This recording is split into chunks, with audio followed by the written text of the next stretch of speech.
Hello everyone, welcome to path creator academy. Path creator academy में आपका स्वागत है। आज हम डिस्कस करने वाले हैं रीजनिंग का पार्ट नंबर 2। इस पार्ट नंबर 2 के अंदर यूपीएसआई 2017 में जो पेपर हुआ था 14 दिसंबर शिफ्ट 1 के पार्ट नंबर भाग 1 है।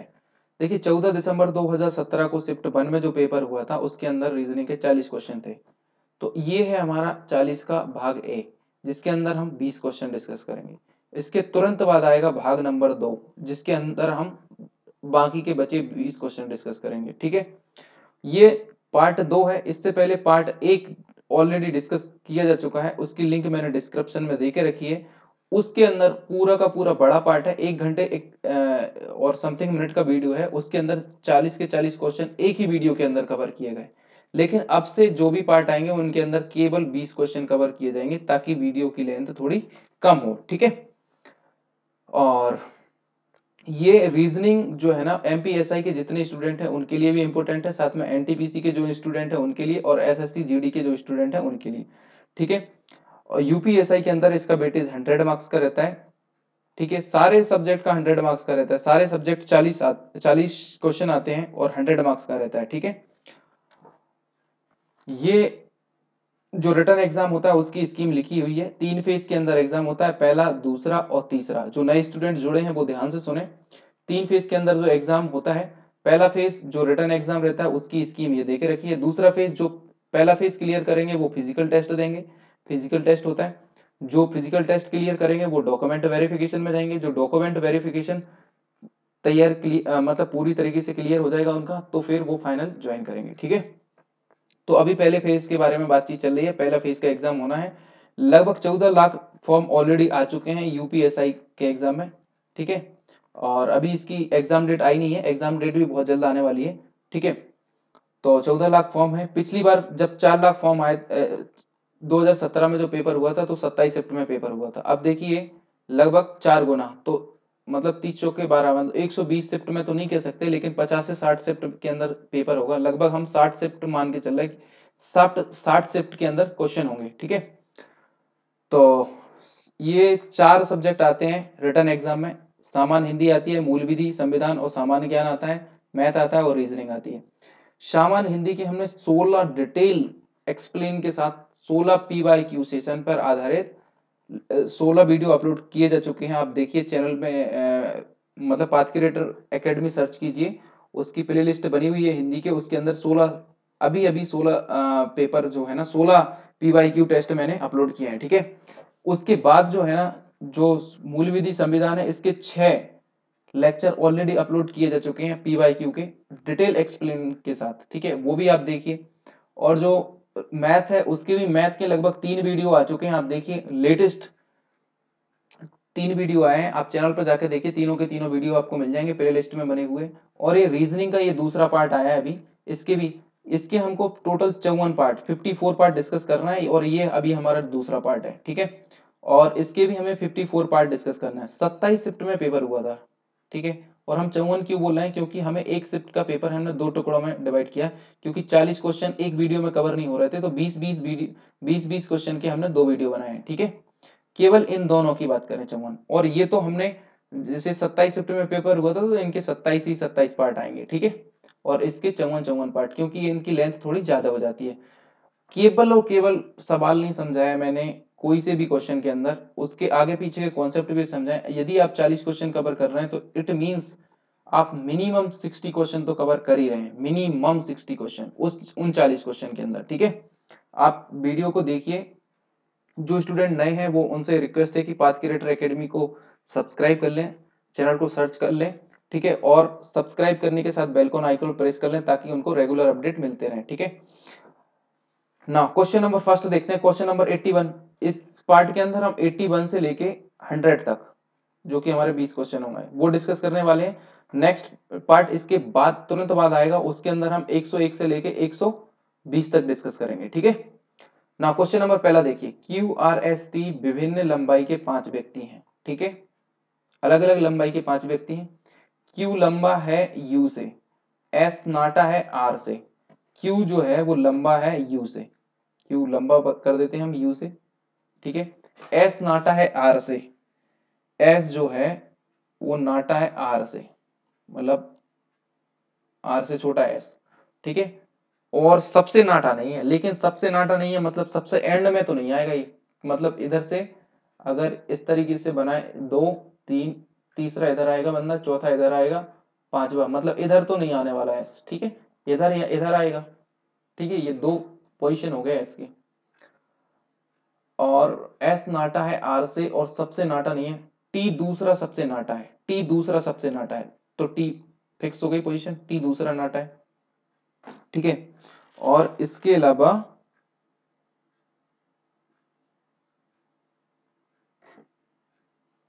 टी दूसरा नाटा है, ठीक है, सबसे नाटा है, टी दूसरा सबसे नाटा है, टी दूसरा सबसे नाटा है, आर लंबा है टी से, आर लंबा है टी से, फिर क्या, आर जो है ना वो लंबा है टी से, मतलब आर लंबा है टी से लंबा है, मतलब टी इस तरीके से, ठीक है, आर लंबा है टी से, लेकिन नाटा है क्यू से, लेकिन नाटा है क्यू से, तो क्यू इधर आ जाएगा, क्यू आर एस, इस तरीके से बन गया ये सही सीक्वेंस, क्यू आर एस, ठीक है। कितने लोग आर से नाटे हैं, अभी क्वेश्चन पूछा कितने लोग, देखिए क्यू आर टी, ये तो सीक्वेंस पहले से बन गया, अब यहाँ पे चाहिए एक बंदा और एक बंदा यहाँ पे चाहिए, तो पहले से ऑलरेडी के रखा है कि यहाँ पर आपका एस तो आना नहीं है, क्योंकि एस सबसे नाटा तो है नहीं है, तो एस कहाँ पर आएगा, फिर यहाँ पर आएगा, और एस के अलावा और क्या बचा, यू बचा, तो यू इधर आ जाएगा, और इसके साइन इस तरह का यू एस टी आर, ये हमारा सीक्वेंस बन गया। अब क्वेश्चन क्या पूछा है कि कितने लोग आर से नाटे हैं, आर ये है हमारा, आर से नाटे, एक तो टी हो गया, एक एस हो गया, और यू हो गया सबसे नाटा, परंतु यू से लंबे हैं, अच्छा यू से लंबे होना चाहिए, तो टी और एस, केवल दो लोग, दो कहां पर है, ऑप्शन नंबर डी एकदम करेक्ट आंसर हो जाएगा, ठीक है। देखिए मैं दोबारा से बता दे रहा हूं, रीजनिंग हो या मैथ हो, क्वेश्चन की स्ट्रेटजी यूपी जो एग्जाम ले रहा है वो इस तरीके से रखी है, पहला क्वेश्चन, और जो मतलब जैसे रीजनिंग का पहला क्वेश्चन, मतलब ये 81वां क्वेश्चन इस तरीके से दिया है कि थोड़ा सा स्टूडेंट के अंदर प्रेशर आए, इसे करने में थोड़ा सा ज्यादा टाइम कंज्यूम हो जाएगा, और आगे पीछे क्वेश्चन तुम्हारे बहुत सरल रख देंगे, ठीक है। तो मैथ में भी आप देख रहे होंगे कि पहला जब क्वेश्चन आएगा मैथ का, तो पहला या दूसरा क्वेश्चन इतना टफ देंगे कि उसके अंदर लगभग 5 मिनट कंज्यूम हो जाएंगे आपको करने में, 5 मिनट 3 मिनट इस तरीके से, पहला दूसरा क्वेश्चन, और बीच बीच में ये क्वेश्चन हमेशा मिलेंगे, क्योंकि 5 क्वेश्चन तो इस तरीके से रहेंगे उनके अंदर 4 से 5 मिनट कंज्यूम करने वाले, 3 से 4 मिनट कंज्यूम करने वाले, ठीक है ना। क्वेश्चन नंबर 82 देखिए, दिए गए विकल्पों में से दूसरी जोड़ी के लिए सापेक्ष अक्षरों का चयन कीजिए, सापेक्ष मतलब उसी के उसी की, मतलब जो स्ट्रेटेजी पे ये काम कर रहा है उसी स्ट्रेटेजी वाले, ठीक है। जैसे ई के बाद क्या हुआ, ई एफ एबीसी, डी के बाद क्या हुआ, डी ई, मतलब इसके बाद तुरंत पहला एक जुड़ा और ये आ गया, डी के बाद ई, तुरंत तुरंत ई वाला है ना, ई के बाद ई एफ जी, मतलब ई एफ और जी दूसरा, और जी के बाद एच आई, ये भी दूसरा, तो इसी तरीके से हमको यहाँ पे लगाना है। तो जे के बाद देखिए, जे के बाद आ रहा है, जे के बाद तुरंत के, तो मतलब डी और ए में से तो हमारा आंसर है, ठीक है। फिर के देखते हैं, के बाद एल और एम, बिल्कुल के भी सही है, जे भी सही है, यहाँ पर भी के भी ठीक आ रहा है। अब लास्ट बचा एल, एल से बाद एम एन आना था, तो एल तो गलत हो जाएगा, फिर एम के बाद एन और ओ, मतलब +2, इधर भी +2 और इधर +1, ठीक है। यही स्ट्रेटेजी यहाँ पे घूम रही थी और यही स्ट्रेटेजी यहाँ पे, आई थिंक आपको बहुत समझ में आएगा, ऑप्शन नंबर ए एकदम करेक्ट आंसर है, ठीक है।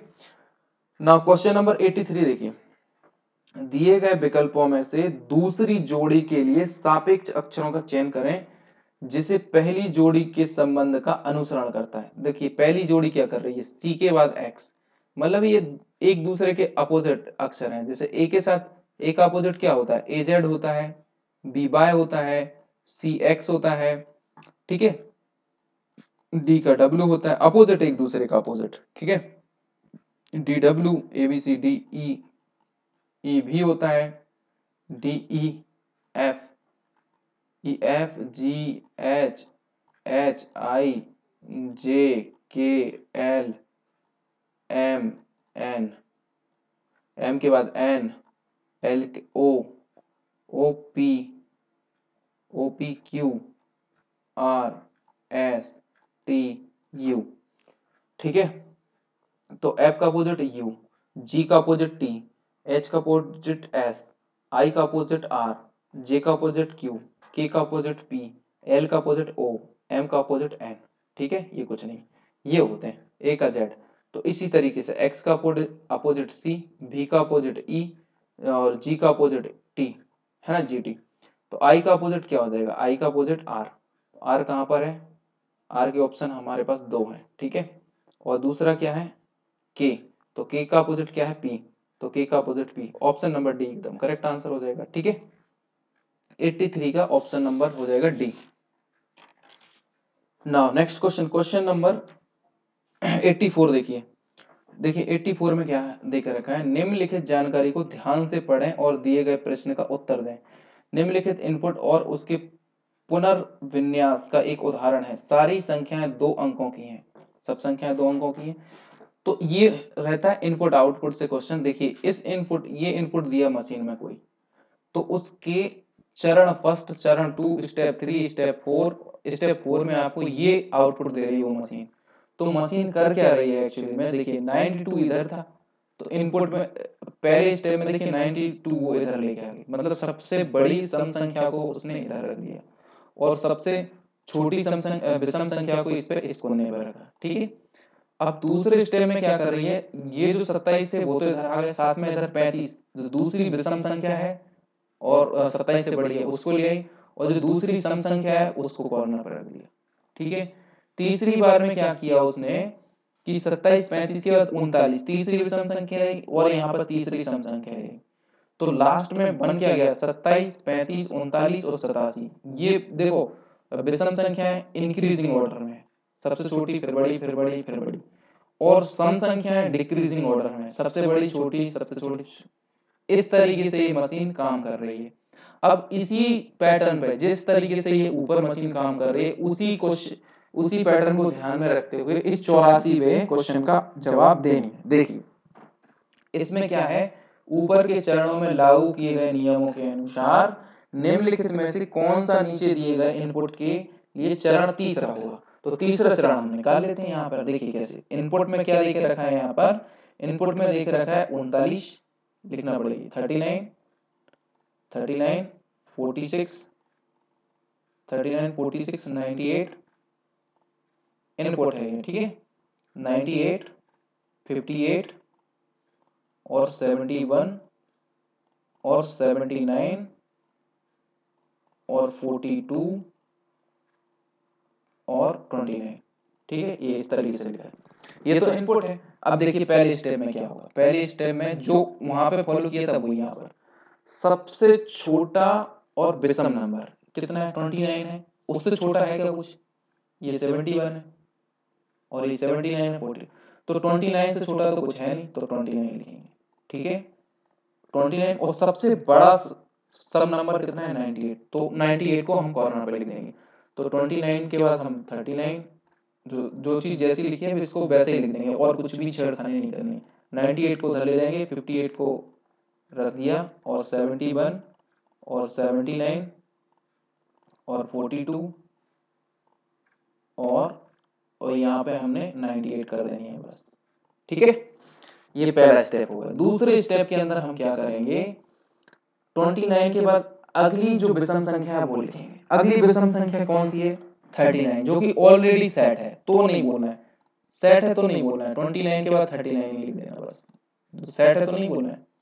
और जो 98 है उसके बाद हमें सम संख्या दूसरी बड़ी सम संख्या चाहिए, तो दूसरी बड़ी सम संख्या कौन है, 58, तो 58 को यहां से उठाएंगे, 46 58 को उठाया, 71 79 42 98 और 58।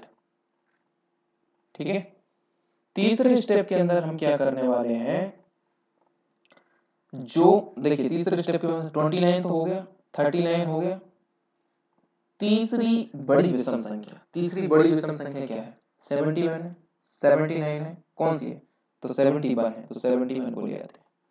और बस एक ही एक संख्या रखना है। 71 को लिया है और यहाँ पर हमको तीसरी बड़ी संख्या चाहिए। पहले हमने 98 रखा, फिर 58, अब हम रखेंगे ये 46 को उठा कर उधर रख देते हैं 46 को, और 71 ऑलरेडी आ चुकी है तो हम रख देंगे फिर 79 और 42 और 98 58 98 58 और 46। ठीक है, अब चौथा स्टेप देख लेते हैं। वैसे यहाँ पर तो तीसरा ही पूछा लेकिन चौथा भी निकाल लेते हैं। देखिए 29 कोई दिक्कत नहीं, पहली विषम संख्या, दूसरी बड़ी विषम संख्या 71, तीसरी बड़ी विषम संख्या, फिर 79। अब इस 42 अकेला बचा है तो 42 को और उठा के हम उधर जमा देते हैं तो ये 98 38 38 कैसे 58 होगा, हाँ 58 है, 98 58 46 और 42। देखिए जैसा का जैसा पैटर्न ये था वैसे का वैसा पैटर्न जम गया कि नहीं। 29 39 70 विषम संख्या छोटी से बड़ी हो रही है और सम संख्या बड़ी से छोटी हो रही है। अभी यहाँ पर पूछा था तीसरा स्टेप, तो तीसरा स्टेप हमारा क्या था, 29 39 29 39 71 79 29 39 71 79। तो देखिए 29 39 71 79 ये हो जाएगा कि नहीं, ऑप्शन नंबर सी एकदम करेक्ट आंसर। ठीक है, नाउ नेक्स्ट क्वेश्चन। ऊपर के चरणों, अच्छा ये तो फिर आ गया, वही का वही है, हाँ वही है, इनपुट तो वही है। चरण 4 में कौन सा तत्व बाईं सिरे से दूसरे के दाईं ओर है, बाईं सिरे से दूसरे के दाईं ओर, बाईं सिरे से, बाईं सिरा कौन सा है, ये दूसरे के दाईं ओर, ये दूसरा है, इसके दाईं ओर, दाईं मतलब ये 71 है तो 70 सॉरी, अच्छा चरण 4 में कौन सा तत्व सिरे से, कौन सा तत्व बाईं सिरे से, बाईं सिरे से दूसरे, अच्छा बाईं सिरे से दूसरे, ये हो गया बाईं सिरे, बाईं सिरे से दूसरे, दूसरे के दाईं ओर से तीसरा, दूसरे के दाईं ओर से तीसरा, अब दाईं ओर से पहला दूसरा तीसरा मतलब 98 आ रहा है, 98 ऑप्शन नंबर डी हो जाएगा फिर। यस, ऑप्शन नंबर डी एकदम करेक्ट है। ठीक है ना, क्वेश्चन नंबर 86 देखिए, अब वही का वही, हाँ ठीक है, चरण फोर्थ में करना है, फोर्थ में बाईं सिरे से तीसरे, बाईं सिरे से तीसरा, ये हो गया हमारा दायां सिरा, ये हो गया बायां सिरा, पहला दूसरा तीसरा, बाईं सिरे से तीसरा 71 है, बाईं सिरे से तीसरे और दाईं सिरे से चौथे, दाईं सिरे से चौथे, पहला दूसरा तीसरा चौथा 98। ठीक है, ये 71 है और ये 98 है। बाईं सिरे से तीसरे और दाईं सिरे से चौथे स्थान तत्वों के बीच अंतर क्या है, मतलब 71 और 98 के बीच अंतर क्या है, तो 9 ये हो गए और 10 वो, 19 और 8 17, हाँ मतलब 27 27, ऑप्शन नंबर बी एकदम करेक्ट आंसर। 27 का अंतर है कि नहीं, देखिए यहां से बोला चौथे में कि ये चौथे में दाईं सिरे से तीसरा और बाईं सिरे से चौथा, इन दोनों के बीच अंतर क्या है, तीसरा और चौथे के अंतर, 71 और 79 के बीच अंतर क्या है, 27 का अंतर। ठीक है,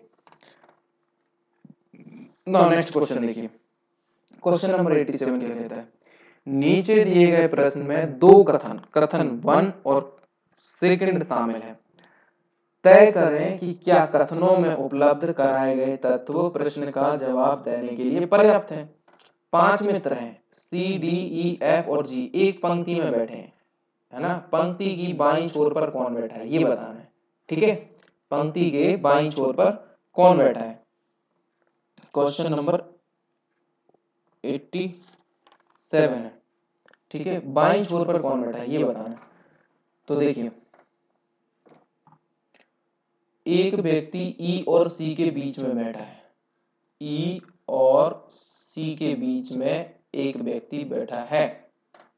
ठीक है, सी छोर के अंत में नहीं है, मतलब इधर और इधर,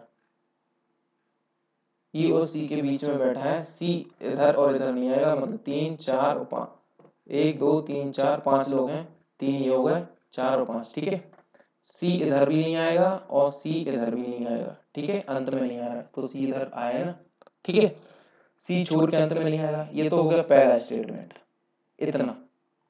तो पहले स्टेटमेंट से क्या जवाब दे पा रहे हैं? पंक्ति की बाईं छोर पर कौन बैठा है? बाईं, ये हो गया दाईं और ये हो गया बाईं। बाईं छोर पे आपको दिख रहा है कौन बैठा है? तो क्या स्टेटमेंट फर्स्ट सफिशिएंट है आंसर के उत्तर देने के लिए? तो ये ऑप्शन नंबर डी तो पहले ही गलत हो जाएगा, ठीक है। अब दूसरा देखिए, एफ और डी बिल्कुल साथ में है, एफ और डी एकदम साथ में है, बिल्कुल, ठीक है, एक साथ में है एफ और डी। तो कहां पर हो सकते हैं बताइए एफ और डी? ठीक है, पहला ही जी एफ की बाईं ओर दूसरे स्थान पर है, जी जो है वो एफ की बाईं ओर दूसरे स्थान पर है, जी जो है वो एफ की, अगर एफ इधर मान लें बाईं ओर, दाईं नहीं, और इधर जी मान लें, जी जो है एफ की बाईं ओर दूसरे स्थान पर है, बिल्कुल सही है, दूसरे स्थान पर है, ठीक है।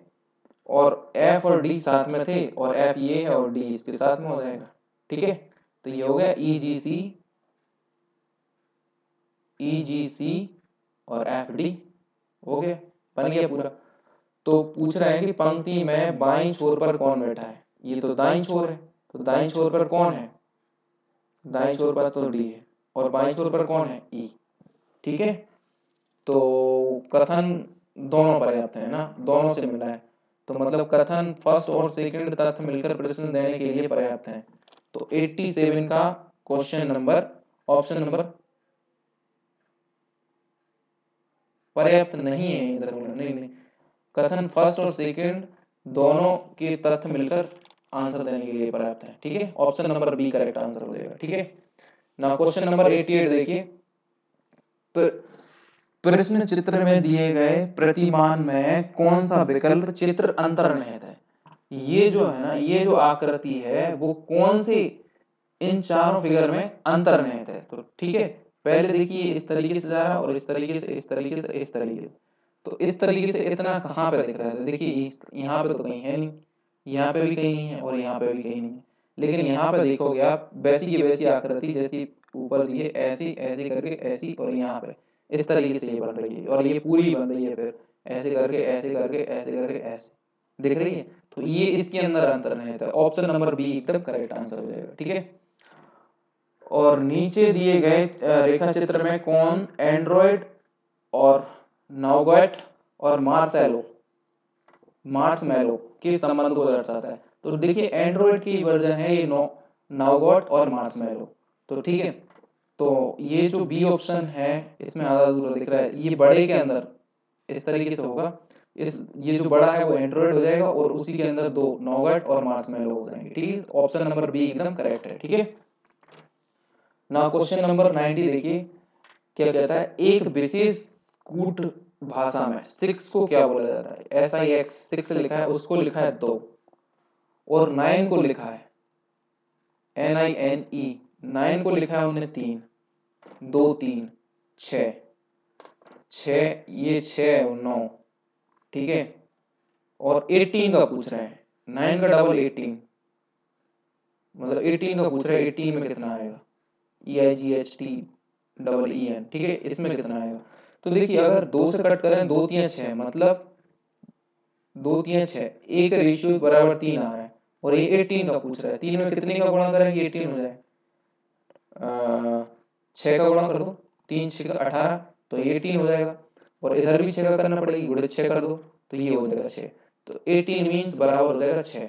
तो ऑप्शन नंबर में कहाँ पे 6? ऑप्शन नंबर सी एकदम करेक्ट है, ठीक है ना। क्वेश्चन नंबर 91, एक क्वेश्चन इस तरीके का रीजनिंग में हमेशा पूछा है सारे सेट्स के अंदर, तो दिए गए विकल्पों में से सही चित्र चुनें जिसमें बिंदु और बिंदुओं के नीचे दिए गए चित्रों में डाले गए बिंदुओं के अनुरूप डाला जा सके। तो देखिए एक ये ट्रायंगल है, उसके अंदर एक बिंदु है, केवल एक बिंदु, और फिर वही बिंदु जो इस सर्किल में कॉमन है, और एक जो इस तरीके से ट्रायंगल है, ये समकोण त्रिभुज, उसके अंदर एक बिंदु है। तो ये जो बिंदु है वो तीनों के अंदर है, समकोण के अंदर, इस त्रिभुज के अंदर, और इस सर्किल के अंदर। बट हाँ, तीनों के अंदर कॉमन है। और ये जो ये जो बिंदु है ये 2 के अंदर कॉमन है, तीनों के अंदर कॉमन। तो इसी तरीके से हमने वो बिंदु रख के देखना है। अगर हमने ये बिंदु रख दिया तो ये बिंदु दोनों में कॉमन है, लेकिन हमने तीनों में कॉमन कोई सा बिंदु आ नहीं रहा, तो ऑप्शन फर्स्ट रिजेक्ट हो जाएगा। ठीक है, अब देखिए ऑप्शन नंबर बी देख लीजिए। अगर एक बिंदु हमने इधर रख दिया और एक बिंदु हमने इधर रख दिया, तो एक बिंदु जो तीनों में कॉमन आना वो तो आ ही नहीं रहा। और इसमें भी देखिए तीनों में कोई सा बिंदु अगर मैंने इधर रख दिया, एक बिंदु मैंने इधर रख दिया, तो ये तो तीनों में कॉमन आ गया। ठीक है, और एक बिंदु ऐसा रखना है जो ये तीनों में कॉमन आ गया, जो जो इस वाला ट्रायंगल, जो इस तरीके का ट्रायंगल और सर्किल के अंदर कॉमन हो, तब तो फिर वो बिंदु ही नहीं आ रहा, क्योंकि सर्किल में केवल इतना सा पार्ट मिल रहा है। अगर वापस से इधर रखूंगा तो ये दोनों में ये भी गलत हो गया, तो इसलिए ऑप्शन नंबर सी एकदम करेक्ट है। एक बिंदु आप इधर रख दीजिए, कहाँ पर, जो तीनों में कॉमन है, तो तीनों में कॉमन के लिए आप एक इधर रख दीजिए और एक इधर रख दीजिए, दोनों कॉम्बिनेशन बन गए। ठीक है, ऑप्शन नंबर सी एकदम करेक्ट है। ठीक है, क्वेश्चन नंबर 92 देखिए। क्वेश्चन नंबर 92 कहता है राम बिंदु ए से पूर्व दिशा में 5 किलोमीटर जाता है। ये पूरी डायरेक्शन होती है, ये नॉर्थ, साउथ, साउथ इधर और ईस्ट इधर, 5 किलोमीटर दूर जा रहा है। तो मैंने मान लिया ये 5 किलोमीटर हो गए, राम इधर जा रहे हैं। ठीक है, ये ईस्ट डायरेक्शन है, मतलब पूर्व दिशा जा रहा है। अपने बाएं मुड़ता है, मतलब 5 किलोमीटर चलता है फिर अपने बाएं मुड़ता है। बाएं मतलब ये तो दाएं हुआ, फिर ये बाएं इधर साइड मुड़ता है, और फिर 10 किलोमीटर जाना है। ये 10 किलोमीटर हो गया। ठीक है, ये 10 किलोमीटर हो गया सपोज। फिर अपने बाएं मुड़ता है, बाएं मतलब ये तो हो गया दाएं, और फिर बाएं मुड़ता है, और 2 किलोमीटर, 10 से ये 2 किलोमीटर। ठीक है, 2 किलोमीटर चलकर दाएं मुड़ने से पहले सी बिंदु पर पहुंचता है। दाएं मुड़ने से पहले सी बिंदु पर पहुंचता है, फिर वह 4 किलोमीटर चलता है। तो 4 किलोमीटर दाएं चला, दाएं है ना, तो दाएं ये हो गया 4 किलोमीटर। ठीक है, फिर वह 4 किलोमीटर चलता है और बिंदु डी पर पहुंचता है। ठीक है, दाएं मुड़ने से पहले वह बिंदु सी पर पहुंचता है और 4 किलोमीटर चलता है। ठीक है, 4 किलोमीटर चलता है और बिंदु डी पर पहुंचता है, ये आ गया डी। ठीक है, अगर बिंदु ई और डी, अगर बिंदु ई और डी, ठीक है, ई और डी बिंदु, अगर बिंदु ई और डी, अगर बिंदु ई जो है डी और सी का मध्य बिंदु है, ये हमारा सी था और इधर मध्य बिंदु है ई, कोई मध्य बिंदु है ई। ठीक है, अगर बिंदु ई बिंदु डी और सी का मध्य बिंदु है, तो बिंदु ए से ई तक कितने दूरी तय करी, ए से ई तक, ये हमारा ई है, ये टोटल 4 था, तो ये हो जाएगा 2 पे। ठीक है, यहाँ से 2 पे डिस्टेंस, यहाँ से यहाँ तक 2, और ये 2 और ये 2, ये 10, 2 2 4 10 14, ए से करना है, मतलब ए से तो चला 2 2 4 10 14, 14 5 19, तो ऑप्शन नंबर बी एकदम करेक्ट आंसर हो जाएगा। ठीक है, question number B, sorry option number B 92 का ऑप्शन नंबर बी 19 किलोमीटर, 2 2 4 2 2 4 10 14 5 19। ठीक है, नाउ नेक्स्ट क्वेश्चन देखिए। क्या भर्ती प्रक्रिया में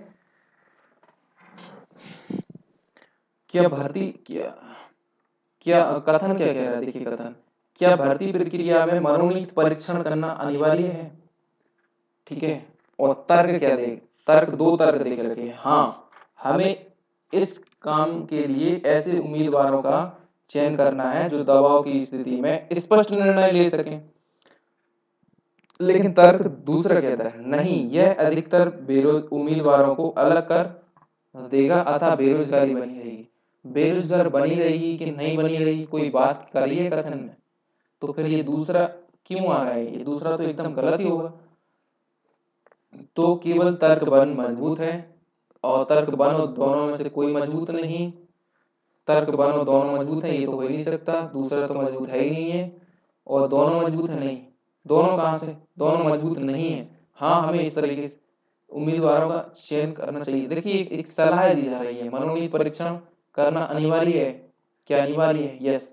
क्योंकि हाँ हमें इस काम के लिए ऐसे उम्मीदवार, कोई ऐसा काम होगा जिसमें उम्मीदवारों का चयन करना है जो दबाव की स्थिति में भी स्पष्ट निर्णय ले सके। ठीक है, तो ये ऑप्शन नंबर ए एकदम करेक्ट आंसर, केवल तर्क बल मजबूत है। ठीक है, नाउ क्वेश्चन नंबर 94 देखिए, जो ए है उसके अंदर ये जो फ्लोवर है देखिए इस तरीके से, तो उस चेन का दूसरों से अलग है। ठीक है, ये है, इसका अपोजिट स्थिति ये होगी बी पे। ठीक है, और सी पे ये आया, तो सी का अपोजिट क्या होना चाहिए था, इधर डाउनवर्ड होना चाहिए था, ये तो इस तरीके से है।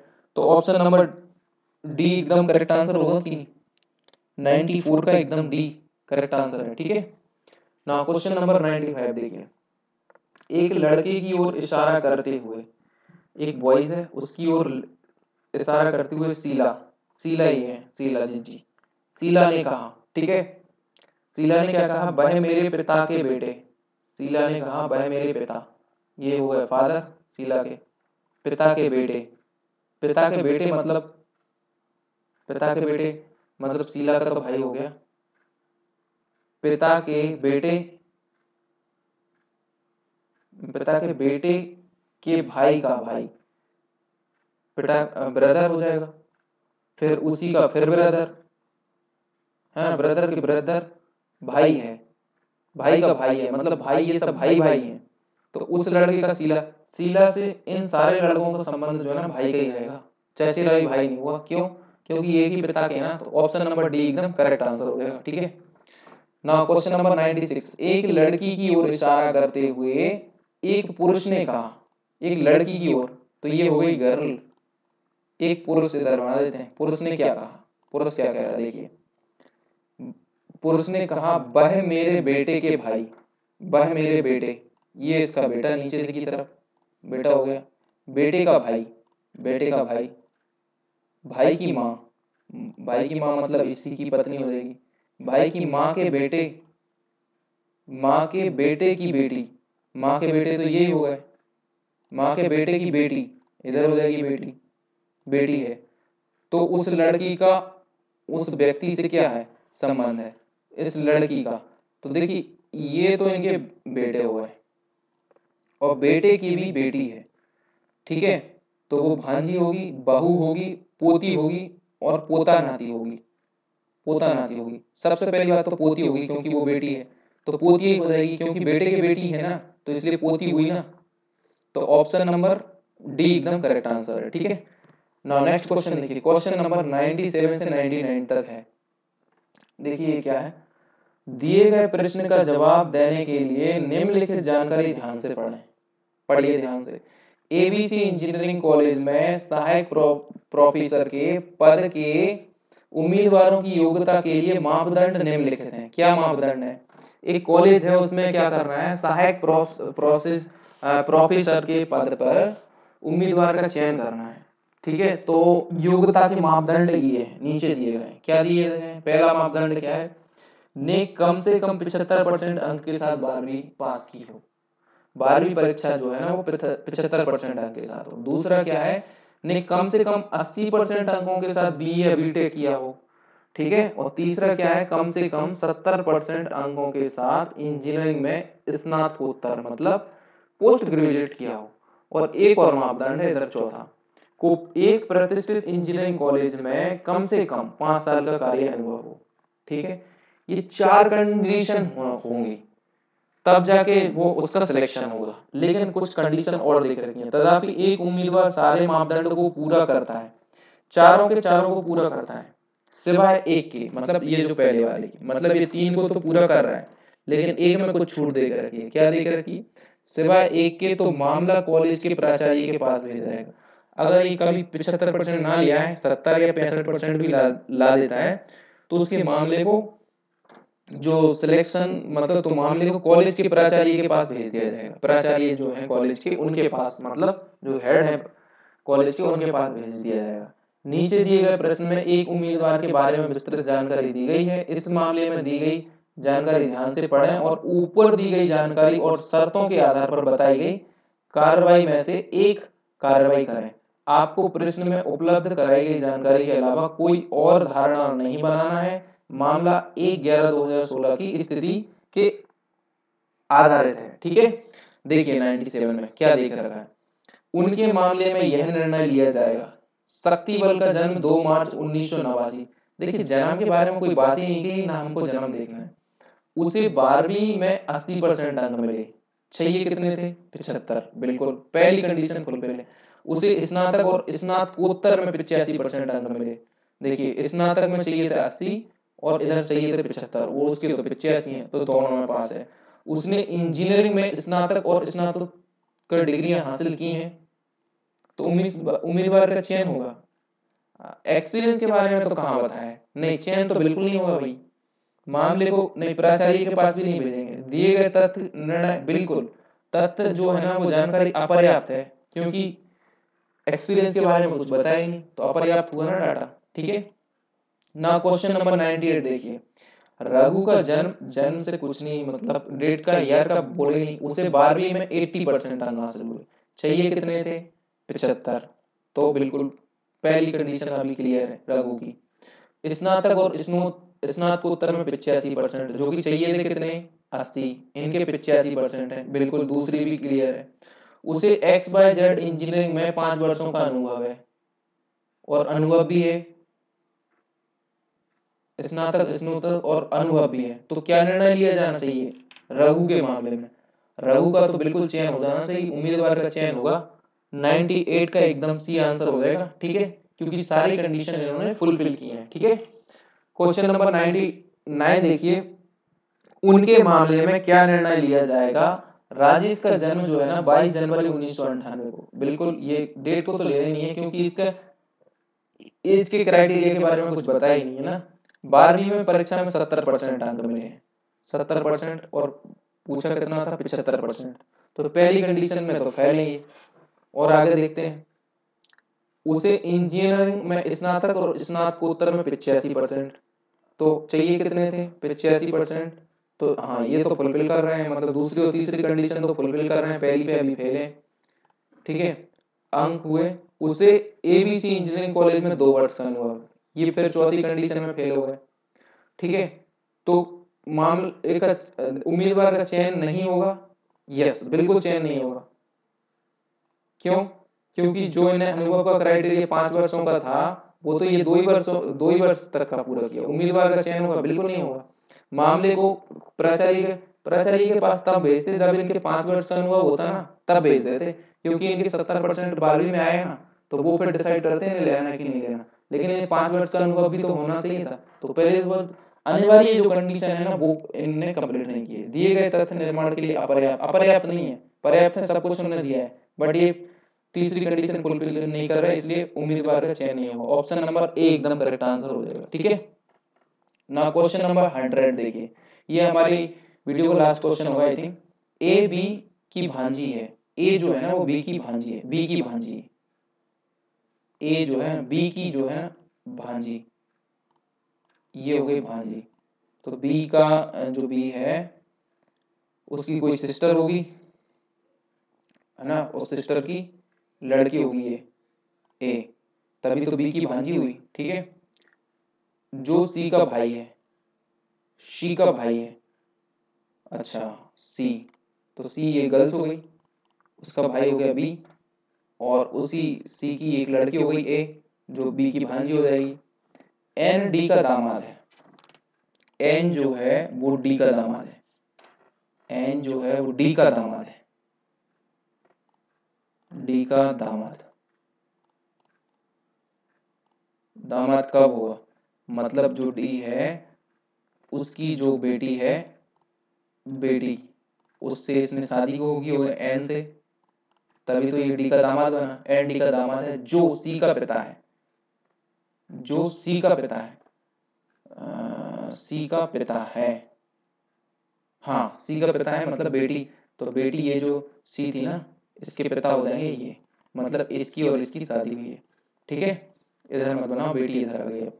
ठीक है, जो सी का पिता है, डी की केवल एक बेटी है, डी की केवल एक बेटी है, मान लेते हैं सी है, और एक बेटी है, और एम डी की सास है, एम जो है ना वो डी की सास है, डी की सास, ओ हो डी की सास, मतलब डी ने किसी से शादी को होगी, कोई एक लड़की होगी, है ना, उसकी जो मम्मी है वही तो हो जाएगी सास। डी जो है ना एम की सास है, एम की सास है, ये जो डी है, नहीं सॉरी, एम डी की सास है, एम एम इधर बना दो, वो डी की सास हो गई, बस कोई एक, मतलब एन डी की पत्नी हो गई इधर, इधर पत्नी, और उसकी मम्मी जो हो जाएंगी वो सास कहलाएंगे डी की। ठीक है, एम और ए का रिश्ता पूछ रहा है, मतलब एम का और ए का रिश्ता पूछ रहा है कितना लंबा। ठीक है, तो देखिए सास है तो एम का क्या होगा, ये बेटे बेटी हो गए और ये इसके बेटे बेटी हो गए, मतलब एम एम की पत्नी हो गई, उसका पति, फिर इस ये, तो एम और ए का रिश्ता क्या है, माँ, माँ तो बिल्कुल नहीं है, दादी, दादी कैसे होगी, ये तो मम्मी हो गई, मम्मी के ऊपर इधर दादी होती, नहीं, दूसरी सास, सास तो बिल्कुल नहीं है, सास बेटी है वो, सास कैसे हो जाएगी। ठीक है, परनानी, ऑप्शन नंबर ए हो जाएगा, क्यों, क्योंकि देखिए ये तो हो गई उसकी मम्मी, ये हो गई मम्मी, ठीक है, तो ये हो गई मम्मी के मम्मी, मतलब ये हो जाएंगी, तो ये तो हो जाएंगी नानी, और इनकी भी मम्मी हो जाएंगी ये इनकी परनानी, क्या हो जाएंगी, ये की परनानी। ठीक है, ऑप्शन नंबर ए करेक्ट है। ठीक है, इसी के साथ ये हमारा पार्ट 2 भी फिनिश होता है, और पार्ट 3 बहुत जल्दी आ जाएगा। ठीक है, आप पेशेंट कर दिए और वीडियो को वॉच करते रहिए। और अब हमारा रीजनिंग का भी प्रोग्राम शुरू हो गया है। यहाँ पर रीजनिंग के अभी तक हमारा एक ही पार्ट अपलोड हो पाया था, और ये आज पार्ट नंबर 2 आया है। इसी तरीके से 54 के 54 पार्ट बहुत जल्दी फटाफट तरीके से आने वाले हैं। ठीक है, तो पाथ क्रिएटर एकेडमी को सर्च कर लीजिए, उसको सब्सक्राइब कीजिए, चैनल को थोड़ा सपोर्ट कीजिए प्लीज, मेरी रिक्वेस्ट है आप सभी से। और जितना हो सके इसको शेयर कर दीजिए और उन लोगों तक पहुंचा दीजिए जिन लोग बहुत तैयारी कर रहे हैं, जो यूपीएसआई की तो स्पेशल, क्योंकि ये यूपीएसआई के लिए रीजनिंग बहुत ज्यादा इंपॉर्टेंट रहती है। पिछली बार यूपीएसआई में रीजनिंग में सुपड़ा साफ हो गया था, बहुत ज्यादा बच्चे फेल हो गए थे। ठीक है, जो यूपीएसआई की रीजनिंग की, मतलब यूपीएसआई की तैयारी कर रहे हैं उन तक पहुंचा दीजिए, तो रीजनिंग का उन्हें काफी सपोर्ट मिलेगा। ठीक है, thank you very much for watching this video. मिलते हैं पार्ट नंबर 3 के साथ।